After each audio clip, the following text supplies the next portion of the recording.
नवीन घडामोडी पाहण्यासाठी आपल्या बारामती झटका या यूट्यूब चॅनलला सबस्क्राइब करा व बेल आयकॉन दाबा, म्हणजे ताज्या घडामोडी आपणापर्यंत पोहोचतील। महाराष्ट्र राज्याचे ग्रामविकास व पंचायत राज मंत्री नामदार जयकुमार गोरे यांची सोलापूर जिल्ह्याच्या पालकमंत्रीपदी नियुक्ती झाल्याबद्दल व जत विधानसभेचे आमदार गोपीचंद पडळकर यांच्या सत्काराचे आयोजन माळशिरस भाजप शहर व डॉक्टर अप्पासाहेब देशमुख मित्र परिवार यांच्या वतीने माळशिरस येथे आयोजित करण्यात आले होते।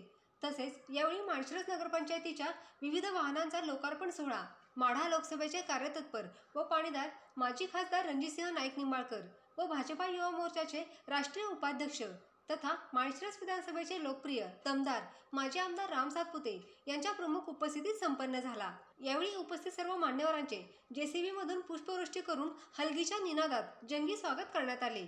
यावेळी ग्रामविकास व पंचायत राज मंत्री तथा सोलापूर जिल्ह्याचे पालकमंत्री नामदार जयकुमार गोरे, माढा लोकसभेचे कार्यतत्पर व पाणीदार माजी खासदार रणजितसिंह नाईक निंबाळकर, जत विधानसभा मतदारसंघाचे आमदार गोपीचंद पडळकर, भाजपा युवा मोर्चाचे राष्ट्रीय उपाध्यक्ष तथा माळशिरस विधानसभेचे लोकप्रिय दमदार माजी आमदार राम सातपुते यांच्यासह भारतीय जनता पक्षाचे अनेक पदाधिकारी कार्यकर्ते तसेच मित्र पक्षाचे अनेक पदाधिकारी व कार्यकर्त्यांसह ग्रामस्थ मोठ्या संख्येने उपस्थित होते।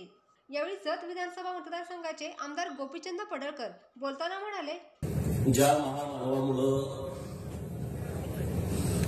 जयाभाऊंचा सत्कार होतोय, माझा सत्कार होतोय,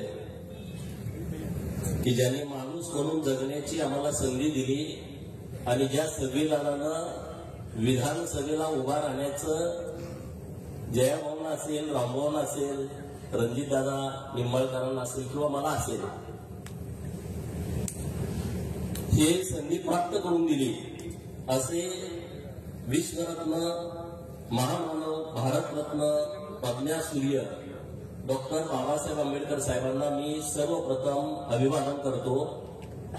आजचा कार्यक्रम अशा दिवशी होतोय की उद्या डॉक्टर बाबासाहेब आंबेडकर साहेबांची जयंती आहे आणि या जयंतीच्या पूर्वसंध्येला आमचा सत्कार होतोय आणि या सत्काराचं सर्व श्रेय हे बाबासाहेबांच्या संविधानाला जातं आणि ज्या जनतेने आम्हाला आमदार म्हणून निवडून दिलं त्या जनतेला जातं। आणि त्यामुळं रेशन दुकानदाराचा पोरगा मान खाटाव म्हणजे प्रस्थापितांचा बालेकिल्ला बारामतीच्या छत्रछायेखाली अनेक वर्ष तिथले आमदार निवडून येत होते। अशा मान खाटावमध्ये दुष्काळी तालुक्यामध्ये एक सर्वसामान्य रेशनिंग दुकानदाराचा पोरगा प्रस्थापित व्यवस्थेला लाथ मारतो आणि 2009लाच आमदार होतो। हे शक्य नाही, ते जयाभाऊंनी शक्य करून दाखवलेलं आहे आणि म्हणून जोरदार टाळ्या वाजवा जयाभाऊंच्यासाठी। एकदा नाही, दोनदा नाही, तीनदा नाही, 4 वेळा भाऊ तुम्ही आमदार झालेला आहात आणि त्यामुळे 4 वेळा आमदार झाल्याच्या नंतर देवाभाऊ जयाभाऊंना प्रसन्न झाले आणि आज जयाभाऊ महाराष्ट्राच्या एक वजनदार कॅबिनेट मंत्र्यांपैकी एक मंत्री झालेले आहेत आणि त्यात परत दुधात साखर पडली, ते सोलापूर जिल्ह्याचे पालकमंत्री झालेले आहेत आणि त्यामुळं आजच्या सत्कारामध्ये जास्तीचं लक्ष जयाभाऊंच्याकडे आहे। मी पाहुणा कलाकार आहे, पिक्चर मध्ये तुम्हाला माहित आहे मेन रोल नायकाला असतो आणि त्या नायकाच्या भूमिकेमध्ये आज जयाभाऊ आहे। ऍक्शन हिरोला जरा परत तुम्ही आणि दोघं आहे कलाकार, रणजित दादा गेले आता तुम्ही आहात, परंतु पिक्चरचं सगळं लक्ष हे नायकाकडे असतं आणि त्यामुळे आता जयाभाऊंच्याकडे महत्वाची भूमिका आलेली आहे आणि नायकाला खूप रिस्क घ्यावी लागते, नायकाला निर्णय घ्यावे लागतात आणि त्यामुळं अप्पासाहेब देशमुख साहेबांनी यादी वाचून दाखवलेली आहे। मला वाटतं गेल्या 70 वर्षाची सगळी कामं ही अप्पासाहेबांनी जयाभाऊच्या बरोबर माझं मागं काय केला तर त्याच्यावरती मी जात नाही, कारण माळशिरस मध्ये जास्त बोलल्यानंतर लोक मध्ये जास्त बोलू म्हणून मी जास्त बोलत नाही, परंतु 70 वर्षाची कामं अप्पासाहेबांनी जयाभाऊला सांगितलेली आहे आणि त्यामुळे भाऊ आता तुमची जबाबदारी सत्कार बरोबर जास्तीची वाढती आहे। व्यासपीठावरती आपले भाजपचे केदार साहेब आहेत, बाळासाहेब एरंडे साहेब आहेत, मौली आहेत, सगळे मान्यवर मंडळी आहेत, सगळ्यांची नावं घेण्यात वेळ घालवत नाही, पत्रकार मित्र आहेत आणि तुम्ही सगळे इतक्या मोठ्या संख्येने इथे उपस्थित आहात। डॉक्टर बाबासाहेबांची जयंती उद्या आहे आणि महामानव बाबासाहेबांनी जे काम हिंदुस्थानामध्ये केलेलं आहे ते आपल्याला विसरता येणार नाही। डॉक्टर बाबासाहेबांच्या विचारावरती आपण सगळे प्रेरित होऊन काम करतो. काही लोक बाबासाहेबांचं नाव मतापुरतं भाषणामध्ये घेतात, परंतु मी धन्यवाद देईन पंतप्रधान नरेंद्र मोदी साहेबांना. मी धन्यवाद देईन 2014ला महाराष्ट्राचे मुख्यमंत्री म्हणून ज्यांच्याकडे जबाबदारी आली ते माननीय तेव्हाचे पण मुख्यमंत्री, आताचे मुख्यमंत्री माननीय देवाभाऊंना. डॉक्टर बाबासाहेब आंबेडकर साहेबांच्या वरती अन्याय हा काँग्रेसनं जितका केला तेवढा कुणीच या देशामध्ये केला नसेल. कारण पंडित जवाहरलाल नेहरू हे बाबासाहेबांच्या लोकप्रियतेला इतके घाबरायचे की त्यांना बाबासाहेबांचं नेतृत्व नको होतं. आणि म्हणून त्यांनी बाबासाहेबांच्या विरोधामध्ये मुंबईमध्ये त्यांचाच एक सहकारी काजोलकर नावाचा त्यांना उभा केला आणि पंडित जवाहरलाल नेहरूंनी 2 सभा दिल्या आणि बाबासाहेबांचा पराभव केला. म्हणजे किती घाणेरडं राजकारण असू शकतं बघा, की बाबासाहेबांचा सहकारी त्याला त्यांच्या विरोधात उभा केलं आणि त्यांच्याकडून बाबासाहेबांचा पराभव करून घेतला. नंतर ते पश्चिम बंगालमध्ये जाऊन बाबासाहेब निवडून आले होते. मित्रांनो, नरेंद्र मोदी साहेब या देशात पंतप्रधान झाल्याच्या नंतर बाबासाहेबांची 125वी जयंती केंद्र सरकारने राज्य सरकारच्या माध्यमातून साजरी केली आणि काही जी कामं केली ती सांगणं माझी जबाबदारी आहे. भारतीय जनता पार्टीचा कार्यकर्ता म्हणून हे तुम्हालाही कळणं गरजेचं आहे की बाबासाहेबांची 125वी जयंती केंद्र सरकारने राज्य सरकारच्या माध्यमातून इतक्या थाटामाटात पार पडली आणि त्याचाच एक भाग म्हणून बाबासाहेब कायदा मंत्री असताना ज्या बंगल्यात राहायचे त्या बंगल्याला राष्ट्रीय स्मारकाचा दर्जा दिला आणि तिथं राष्ट्रीय स्मारक हे उभा केलेलं आहे. हे अगोदर कोणाच्या डोक्यात पण आलं नाही. लंडनमध्ये ज्या घरामध्ये डॉक्टर बाबासाहेब राहायला होते शिकायला गेल्यानंतर माननीय राज्याचे तत्कालीन मुख्यमंत्री देवाभाऊंनी 38 कोटी रुपयाला लंडन मधलं घर खरेदी केलं आणि लंडनमध्ये बाबासाहेबांचं स्मारक करण्याचं काम हे देवाभाऊंच्या नेतृत्वामध्ये झालं. तुम्ही बघितलं मुंबईमध्ये इंदू मिलच्या या सगळ्या मैदानामध्ये बाबासाहेबांच्या स्मारकाचं काम सुरू झालं, पण ते अंतिम टप्प्यामध्ये आलंय. हेही काम माननीय देवाभाऊंच्या नेतृत्वामध्ये झालं. अंबडवे नावाचं जे कोकणामधलं गाव आहे, जे बाबासाहेबांचं मूळ गाव आहे, त्या अख्ख्या गावाला राष्ट्रीय स्मारकाचा दर्जा दिला आणि तिथं डॉक्टर बाबासाहेब आंबेडकरांचं राष्ट्रीय स्मारक केलंय. मध्य प्रदेशमध्ये महू नावाचं गाव आहे, ज्या गावामध्ये डॉक्टर बाबासाहेब आंबेडकर साहेबांचा जन्म झाला तिथंही राष्ट्रीय स्मारक केलेलं आहे. म्हणजे नरेंद्र मोदी साहेब आणि देवेंद्र फडणवीस साहेबांच्या नेतृत्वामध्ये बाबासाहेबांच्या कार्याची उजळणी करण्याचं काम हे या सरकारच्या माध्यमातून झालेलं आहे. मित्रांनो, तुम्ही विचार करा, डॉक्टर बाबासाहेब आंबेडकर साहेबांचं 1956ला महापरिनिर्वाण दिन आहे. 1956ला त्यांचं महापरिनिर्वाण झालं. 1956 पासून 1990 पर्यंत सरकारला वाटलं नाही की बाबासाहेबांना भारत रत्न द्यावा, दिला नाही. परंतु ज्या काजोळकरांनी बाबासाहेबांचा पराभव केला त्या काजोळकराला 1974ला पद्मश्री दिला आहे काँग्रेसवाल्यांनी, पण बाबासाहेबांना दिला नाही. परंतु भारतीय जनता पार्टीच्या पाठिंब्यावरती जेव्हा व्ही.पी. सिंगाचं सरकार 1990ला या देशामध्ये आलं तेव्हा बाबासाहेबांना भारतरत्न देण्याचं काम हे भारतीय जनता पार्टीच्या पाठिंब्यावरती उभा असणाऱ्या सरकारनं केलेलं आहे. ते खूप अत्यंत महत्वाचं आहे. आणि त्यामुळे आज मी बोलण्याचं कारण काय आहे, जर संविधान आलं नसतं, जर लोकशाही आली नसती तर गावगाडातल्या लोकांना मतदानाचा अधिकार मिळाला नसता. 2 प्रवाह होते की काही मोठ्या लोकांना मतदान द्या, पण डॉक्टर बाबासाहेबांचं मत होतं की सरसकट सगळ्या लोकांना मतदान द्या. गावामध्ये राहणारा माळशिरस तालुक्यात राहणाऱ्या पाळातल्या पोराला सुद्धा एकाच मतदानाचा अधिकार आहे. आणि या देशातल्या गर्भश्रीमंत असणाऱ्या टाटा बिर्ला अंबानी लेवलच्या लोकांना सुद्धा एकाच मताचा अधिकार आहे. हे बाबासाहेबांच्या मुळे झालं आणि म्हणून माझा आणि जयाभाऊचा आमचा सत्कार होतोय. आज जयाभाऊंच्या वरती इतकी मोठी जबाबदारी आली आहे. ग्राम विकास खातं त्यांच्याकडे आहे. या महाराष्ट्रामध्ये 28,000च्या वर ग्रामपंचायती आहेत आणि त्यामुळं गावगाड्याशी संबंधित असणारं खातं जयाभाऊंच्याकडे आल्यामुळं नुसत्या माळशिरसच्या नाही, गावगाड्यातल्या सगळ्याच लोकांच्या अपेक्षा उंचावले. मी सुद्धा का आलो इथं, मला सुद्धा म्हटलं की जयाभाऊंचा कार्यक्रम आहे, मला चुकून चालत नाही, कारण गावगाड्याचा विकास जयाभाऊला वगळून होऊ शकत नाही. आणि माझ्या तर मतदारसंघामध्ये 126च्या वर ग्रामपंचायत भाऊ आणि त्यामुळं माळशिरसवरती तुमचं लक्ष आहे, सातारा जिल्ह्यावरती तुमचं लक्ष आहे, महाराष्ट्रावरती तुम्हाला द्यावं लागणारच आहे. परंतु दुष्काळी तालुका आहे आणि क्रमांक 288 आहे, लास्ट नंबर आहे. आणि लास्ट नंबरला फर्स्ट नंबर आणण्यासाठी देवाभाऊच्या नेतृत्वामध्ये जयाभाऊची सुद्धा मला खूप मोठी साथ लागणार आहे. त्याशिवाय तिथं काहीच होणार नाही.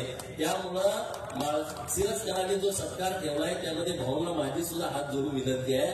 माळशिरसकरांना तुम्ही द्याच, तुम्ही देऊ शकताय, कारण इकडे पालकमंत्री आहे, तिकडे ग्रामविकास मंत्री आहे. त्यामुळे माळशिरसकरांना देणं फार सोपं आहे. परंतु जतसाठी सुद्धा तुमचं प्रेम आहे, पण ते जास्तीचं जत तालुक्यावरती राहू द्या, ही माझी तुम्हाला नम्रतेची विनंती आहे. 2-3 मागण्या मी राज्यासाठी जयभाऊंच्याकडे करणार आहे. कारण भाऊ ग्रामविकास खात्याचं मंत्री, आमची अपेक्षा अशी आहे की पुढची 25-50 वर्ष महाराष्ट्रामध्ये चर्चा झाली पाहिजे. अरे एक ग्रामविकास खात्याला मंत्री दिला होता देवाभाऊनी, तो जयाभाऊ होता की जयाभाऊनी गावगाड्याच्या लोकांच्यासाठी खूप चांगले निर्णय केले. मी एक तुम्हाला विनंती करणार आहे की गावात 12 बलुतेदार लोक खूप आहेत. मोठ्या मोठ्या गावामध्ये छोट्या वाटीत हे प्रश्न नाही, पण 12 बलुतेदार लोक 10 बाय 10च्या खोलीत राहत आहेत. आजोबा पण 10 बाय 10च्या खोलीत राहत होता, आजोबा पण राहत होता, आमचा बाप पण राहतोय. आम्हाला जास्त जागा नाही, अंगण नाही, गोळामध्ये सगळी घरं आहेत, गल्लीमध्ये घरं आहेत. आणि मग आमच्या घरामध्ये एखादा जर लग्नाचा कार्यक्रम असेल, सवासण्याचा कार्यक्रम असेल, साखरपुड्याचा कार्यक्रम असेल, हळदीचा कार्यक्रम असेल किंवा एखादा दुःखाचा कार्यक्रम असेल, तिथं आम्हाला जागाच नाही, मंडप टाकू शकत नाही. मंडप टाकायचं म्हटलं तर जागा नाही, आणि जागा असली तर पैसा नाही. मी भाऊ तुमच्याकडे एक विनंती करतो की तुम्ही तो निर्णय घ्यावा देवाभाऊ, आणि तुम्ही चर्चा करून या महाराष्ट्रातल्या 12 बलुतेदारांच्यासाठी काही तुम्ही आता जिल्ह्याला 36 जिल्हे आहेत आपले, तुम्ही ठरवा प्रायोगिक तत्वावरती पहिल्यांदा मंगल कार्यालय सरकारच्या माध्यमातून चालू करा की जिथे गरीबाची लग्न 5,000 रुपये मध्ये होतील, ते तुम्ही करू शकता. आणि ते ग्रामपंचायतीला चालवायला द्या. जे गरीब लोक आहेत त्यांना 5,000, मोठी सावकार लोक बाळासाहेब एरंडे साहेबांसारखी असतील तर त्यांना 50,000 ठेवा, 70,000 ठेवा, 1,00,000 ठेवा. ते सगळं चालेल. ग्रामपंचायत पण सक्षम होईल आणि गाववाड्याच्या लोकांचं पण काम होईल. ते तुम्ही करू शकता. आणि ही माझी तुम्हाला कळकळीची विनंती आहे. दुसरी एक विनंती आहे, कोकणामध्ये धनगरवाडे खूप आहेत. रत्नागिरी, रायगड आणि सिंधुदुर्ग, सातारा जिल्ह्यामध्ये पाटण, वाई आणि खंडाळा आणि जावळी, आणि कोल्हापूर जिल्ह्याच्या सगळ्या तालुक्यात धनगरवाडे आहेत. आणि भाऊ आता तुम्ही निर्णय घेऊ शकता, तुमच्या हातामध्ये आहे. 500 लोकसंख्येमध्ये त्यांना विशेष बाब म्हणून ग्रामपंचायत स्थापन करण्याचा जर एक क्रांतिकारी निर्णय केला तुम्ही, तर हे जे विस्कळीत लोक आहेत, विस्थापित लोक आहेत, त्या लोकांना काहीतरी ग्रामपंचायतच्या माध्यमातून चांगलं स्थान मिळू शकतं. आणि हे निर्णय घेण्याचं तुमच्या हातामध्ये आहे. मागं आपलं सरकार असताना धनगरवाड्यांना जोडणारे, बंजारा तांड्याला जोडणारे आणि आदिवासी पाड्यांना जोडणारे रस्ते सरकारने घोषित केले. आदिवासी पाड्यांना जोडण्यासाठी बिरसा मुंडा रस्ते जोड योजना, बंजारा तांड्यांना जोडण्यासाठी संत सेवालाल महाराज रस्ते जोड योजना आणि धनगरवाड्या रस्त्याला जोडण्यासाठी महाराजा यशवंतराव होळकर रस्ते जोड योजना. खूप चांगली योजना जाहीर केलेली आहे, परंतु त्याला बजेट दिलेलं नाही. भविष्यामध्ये तुम्हाला त्या विषयावरती जर काही काम करता आलं तर नक्की ही सगळी गावं हे शहराशी जोडली जातील, वाड्या वस्त्या गावाशी जोडल्या जातील आणि तिथल्या लोकांना चांगल्या सुविधा मिळू शकतील. असं एक काम आपण केलं तर एक खूप चांगला लोकांमध्ये पण संदेश जाईल, अशी माझी तुमच्याकडे विनंती आहे. जयाभाऊ हा खमक्या माणूस आहे, हे सोपं काम नाही. पश्चिम महाराष्ट्रामध्ये तेव्हाचे राष्ट्रवादी काँग्रेसच्या बाले किल्ल्यांना टक्कर देणं, सर्वसामान्य घरातून येणं आणि लोकांच्या मधून निवडून येणं हे साधं सोपं काम नाही आहे. परंतु जयाभाऊनी 2007लाच ते केलं, कारण ते पहिल्यांदा जिल्हा परिषदचे सदस्य झाले आंधळी गटातून आणि लगेच 2 वर्षामध्ये ते विधानसभेचे आमदार झाले. अपक्ष आमदार पश्चिम महाराष्ट्रामध्ये, ते पण बहुजन समाजातल्या पोरानं होणं कुठलाही वारसा नसताना ते येण्या गमाण्याचं काम नाही, ते जयाभाऊनी करून दाखवलेलं आहे. आणि त्यांना पाडण्यासाठी अनेक वेळा प्रयत्न झाले, परंतु त्यांना ते जुमानलेले नाही. आणि मग असे प्रयत्न झाल्यानंतर राजकारणामध्ये 2 गोष्टी केल्या जातात. एक तर योद्धा शरण येत नाही तर त्याला बदनाम करून टाका. 2 पर्याय प्रस्थापितांच्याकडे असतात की एक तर त्याला केसेस घाला, तुम्ही शरण घ्या आणि तुम्हाला सोडून देतो, नसेल तर मग तुम्हाला बदनाम करायचं.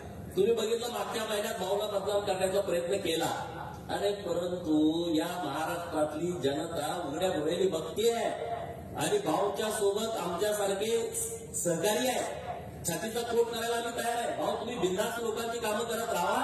हे असे अटॅक होत राहतात. ही लोक तेवढेच काम करतायत, तेवढेच त्यांच्याकडे धंदे आहेत, पण तुम्ही त्यांना पुरून उरला आणि त्यांचं सगळं जे काम होतं ते सगळ्या जनतेच्या समोर आणलेलं आहे आणि आता जनतेच्या पूर्णपणे लक्षात आलेलं आहे. आणि त्यामुळे इथून पुढच्या काळामध्ये भाऊंच्या नेतृत्वामध्ये सोलापूर जिल्ह्यामध्ये विकासाची गणना नक्की येईल. त्यामध्ये काही शंका असण्याचं कारण नाही, कारण निर्णय क्षमता प्रचंड असणारं हे व्यक्तिमत्व आहे, हे नेतृत्व आहे आणि तळात आलेला नेता आहे. डायरेक्ट एखादा नेत्याला लगेच प्रश्न कळत नाही, ग्रामपंचायतीचं कळत नाही, गाववाड्याचं कळत नाही. जिल्हा परिषदचे सदस्य म्हणून त्यांनी काम केल्यामुळं गावातल्या सगळ्या प्रश्नांची त्यांना जाण आहे आणि मला वाटतं कदाचित त्यामुळेच ग्रामविकास खातं देवाभाऊनी जयाभाऊंच्याकडे दिलं असेल. यो गडी गावातनं आलेला आहे, जिल्हा परिषद मधून आलेला आहे. सरपंचाला काय पाहिजे, ग्रामसेवकाला काय पाहिजे, तिथल्या क्लर्कला काय पाहिजे, ग्रामपंचायती शिपायाला काय पाहिजे, ह्याचे सगळे बारकावे जयाभाऊंच्याकडे आहे. अंगणवाडी ताईचा काय प्रश्न आहे, मदतनीस ताईचा काय प्रश्न आहे, गावातल्या शिक्षकाचा काय प्रश्न आहे, की एवढं मोठं खातं आहे. जयाभाऊनी एवढं सगळं सांभाळायचं आहे, हे सोपं आहे. आणि त्यामुळे एका तरुण तरफदार युवा नेत्याकडे ग्राम विकास खातं आलंय, इतकं वजनदार खातं आलेलं आहे आणि त्यामुळे गावाकडच्या लोकांचं तुमच्याकडे लक्ष लागलेलं आहे. आणि आता आमच्याकडे लोक येतात, हे भावाला सांगा, ते भावाला सांगा आणि म्हणून आम्ही सगळे विषय तुमच्यापर्यंत पोहोचवत नाही. भावाला किती लोड द्यायचा, परंतु आता नाही इलाज आहे. जो माणूस येईल तो तुमच्याकडे, तर आम्हाला आता मधलं वकिली करायची आता आमच्याकडे जबाबदारी आहे आणि ते काम पोस्टमनचं काम आमच्याकडे आहे. आम्ही तुमच्यापर्यंत पोहोचू, तुमच्याकडे ते करू. आप्पासाहेब देशमुख साहेब हे अत्यंत प्रतिकूल परिस्थितीमध्ये इथं काम करतायत. रामभाऊला विधानसभेला थोडक्या मतामध्ये दिसत असता त्यांचा पराभव झाला, लोकसभेला त्यांचा थोडक्या मतामध्ये पराभव झाला, परंतु आता ज्या ताकदीनं, ज्या क्षमतेनं ते माळशिरस तालुक्यामध्ये काम करतायत, आता ह्याची संपूर्ण जबाबदारी ही माननीय जयभाऊंच्याकडे आलेली आहे, रणजितदादा नाईक निंबाळकरांच्याकडे आलेले आहे. आणि त्यामुळे नक्की माळशिरस तालुक्यामध्ये सुद्धा खूप ताकदीनं भारतीय जनता पार्टी आणि मित्र पक्ष व्यवस्थितपणे काम करतील. माझाही सत्कार तुम्ही केला, या निमित्तानं जतच्या जनतेला मी मनापासून धन्यवाद देतो, कारण माझा सत्कार करण्याची पहिल्यांदाच संधी जतच्या लोकांनी मिळवून दिलेली आहे. नाहीतर तुम्हाला माहित आहे मी किती वेळा निवडणुका लढलोय. मी 2009 लढलोय, 2014 लढलोय, 2019 लोकसभा लढलोय, 2019 विधानसभा लढलोय, आता 2024 विधानसभा मला लोकांनी निवडून दिलं आणि त्या जनतेच्यामुळं मला आता संधी मिळते सन्मान करून घेण्याची. त्या मायबाप जतच्या जनतेला मी मनापासून धन्यवाद देतो की महाराष्ट्राच्या विधानसभेमध्ये त्यांनी मला पाठवलं. माननीय देवाभाऊंना धन्यवाद देतो की त्यांनी मला विधान परिषदेची संधी दिली 2020ला. एका सामान्य कुटुंबातल्या पोरांना विधान परिषदेची संधी मिळणं खूप कठीण आहे. लॉबिंग करायला कोणी नाही, सांगायला कोणी नाही, तरी सुद्धा माझं गाव पडळकरवाडी आटपाडी तालुक्यात, तिथून 800 किलोमीटर नागपूर आहे. नागपूरमधलं लक्ष ठेवून मला विधान परिषदेची संधी दिली. आता विधानसभेचं तिकीट दिलं, तिथं मला निवडणूक लढवण्याची संधी दिली. त्यामुळे मी इथं आलो ना. बघा, प्रत्येकाच्या आयुष्यामध्ये कोण ना कोण माणूस असा येतो, तो त्याला जपावा लागतो, आपण जपायला पाहिजे. बघा, जेवण आपण पंगत बसलेले असते, पंक्तीमध्ये वाढायला सगळे येतात. समजा मांसाहारी जेवण आहे, मटनवाला एकदाच पीस द्यायला येतो, परत येत नाही. रसावाला सारखा येतो, भाकरीवाला सारखा येतो, भात द्या भात द्या भात द्या म्हणून सारखा येतो. किंवा आपल्या लग्नामध्ये जेवणाचा पंगत असली, लाडू घ्या, शिरा घ्या, भात घ्या, आमटी घ्या, सगळं म्हणतंय, पण मीठ एकदाच येतं. मीठवाला डबल येतो का? असा आयुष्यामध्ये एखादा माणूस येतो की तो माणूस आपण जपूनच ठेवायला लागतो. माझ्या आयुष्यामध्ये देवाभाऊ आलेले आहेत, ते माझ्या आयुष्याला पूर्णाला नेतृत्व आहे. जयभाऊंच्या पण आयुष्यामध्ये नेतृत्व आहे, रामभाऊचं पण. आणि जी नवीन पिढी आहे आमच्या सगळ्यांच्या जीवनामध्ये देवाभाऊंसारखा नेता आम्हाला मिळाला. तो नेता जपणं, त्या नेत्याच्या पाठीमागे ठामपणे उभं राहणं. त्यांना पण बदलाव करण्याचा अनेक वेळा प्रयत्न होतो, पण जुमानत नाही. महाराष्ट्रातल्या लोकांना माहित आहे की देवाभाऊच काहीतरी करू शकतात, गरिबांसाठी करणारा नेता आहे. आणि जयभाऊंच्या खात्यानं आणि देवाभाऊंच्या खात्यानं क्रांतिकारी निर्णय केला. मागच्या महिन्यामध्ये या महाराष्ट्रामध्ये 20 लाख घरकुलं एकाच वेळेस गरीब लोकांना देण्याचं काम माननीय देवाभाऊ आणि जयभाऊंनी केलं आहे. केंद्र सरकारच्या माध्यमातून पंतप्रधान आवास घरकुल योजनेमधून 20 लाख घरं दिली, 20 लाख घरं. आणि कुणालाच हे शक्य नाही, गावातल्या लोकांच्या घरी जावा की ज्यांना घरकुल देवाभाऊंनी आणि जयभाऊंनी दिलाय. आणि याच्या पुढं केंद्र सरकारने 1,20,000 रुपये दिले. परंतु देवाभाऊ आणि जयाभाऊने 50,000 रुपयाची वाढ त्या घरकुलामध्ये केली. मित्रांनो, गरिबांच्यासाठी हा क्रांतिकारी निर्णय आहे. 1,20,000 परत यांनी 50,000 दिले.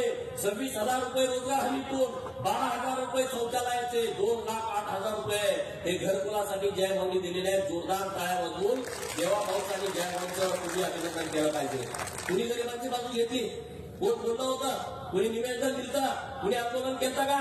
आंदोलन झाल्यानंतर एखादा निर्णय होतो, परंतु कुठल्या महाराष्ट्रातल्या नेत्यानं आंदोलन केलं की गरिबांच्या घरामध्ये तुम्ही पैशामध्ये वाढ करा?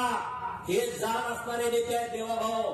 त्यांना कळालं की 1,58,000 घर होत नाही, शौचालय होत नाही. त्याच्या पुढे जाऊन 2,08,000 दिले. पण आता जेवढी घरं होणार आहेत त्याच्या घरावरती सोलर पॅनल, म्हणजे आयुष्यभर त्याला लाईट बिल येणार नाही. त्याचे पैसे किती तयार करा यामध्ये. आणि त्याच्या पुढे जाऊन 5 ब्रास वाळू फ्री.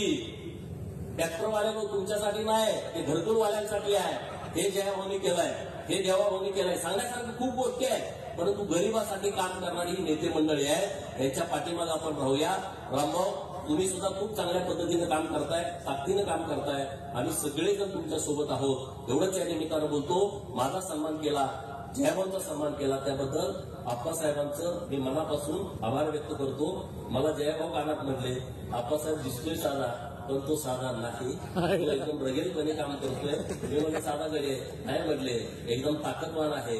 आणि जयाभाऊ तुम्हाला ताकदवान म्हणलं त्यातच तुमच्या कामाची पोचपावती आहे.